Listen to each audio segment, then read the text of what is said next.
The Sydney Opera House is one of the most photographed buildings in the world. In 1957, when the Danish architect Jørgen Utzon won the design competition, the Australian government estimated the project would be completed by 1963 at a cost of $7 million.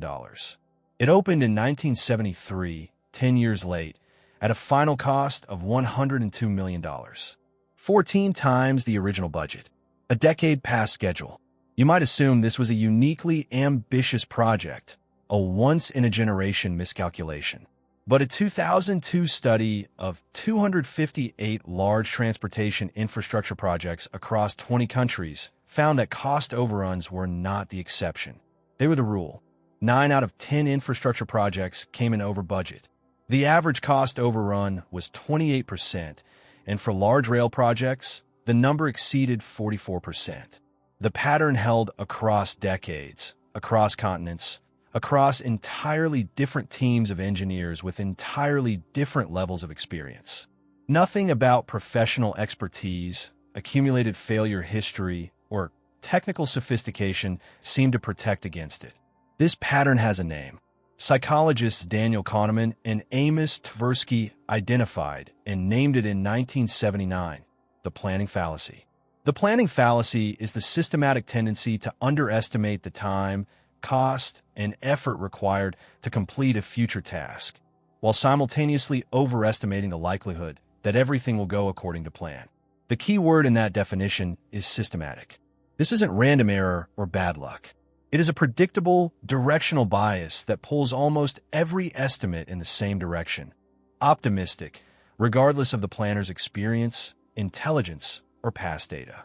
Engineers who built projects 70% over budget did not go on to build the next project with dramatically more conservative estimates. They built the next one with almost the same level of optimism about the new plan. What drives this is what Kahneman later called the inside view. When you plan a project, you focus exclusively on the specific features of this project, the steps you've mapped out, the resources you've identified, the risks you're already aware of. You build a mental model of how things will ideally unfold and estimate based entirely on that model. The inside view is detailed, concrete, and vivid. It feels accurate precisely because you can see it clearly, and that clarity generates a feeling of confidence that has no relationship to the accuracy of the prediction. What the inside view systematically omits is everything that happens between plan and outcome that isn't in the plan. Complications that aren't anticipated can't be included in an estimate. Dependencies that run long, decisions that need revisiting, approvals that get delayed, problems only visible once work is underway. None of these appear in the inside view, even though they appear in the history of almost every real project. The outside view is something entirely different. It asks, how long do projects like this actually take, in general, when you look at the historical record of comparable undertakings? The outside view ignores your specific plan entirely. It asks only, what is the base rate? What is the reference class? When people with comparable resources and goals set out to do something similar, what has historically happened? The research consistently shows that the inside view produces plans, and the outside view produces reality. Psychologist Roger Buehler at Wilfrid Laurier University ran a series of studies in the 1990s specifically testing the planning fallacy in academic settings. He asked students to estimate when they would complete an upcoming assignment, then also asked them to describe a realistic scenario in which things might not go as planned. Even students who could clearly articulate specific ways the project might run long. Technical problems, unexpected difficulty, competing demands on their time, still submitted estimates that clustered around their best-case scenario rather than their realistic one. Identifying obstacles didn't shift the prediction. The brain acknowledged the possibility of delay in one compartment and continued generating optimistic timelines in another. More troubling, in follow-up studies, students were asked how long similar assignments had taken them in the past. Most acknowledged that their past projects had run significantly over schedule.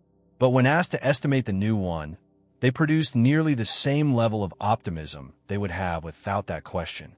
Past experience of being wrong surfaced explicitly and deliberately still failed to shift the estimate in any meaningful way. The bias absorbed the information and continued as before.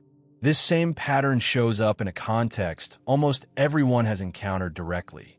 Home renovation projects are perhaps the most universally experienced version of the planning fallacy outside institutional settings. Survey data consistently shows that renovation projects overrun their estimated duration and budget by wide margins, not occasionally, but as the reliable norm. Homeowners who have renovated before are not significantly more accurate than first-timers.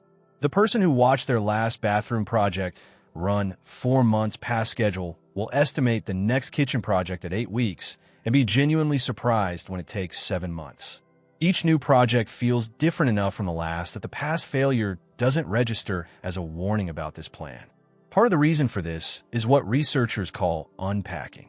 When you plan something familiar, you don't mentally walk through each step in detail. You compress the middle into a summary and focus on the beginning and the end. The unforeseen complications that filled the middle of every past project become invisible because they weren't part of the plan. They were disruptions.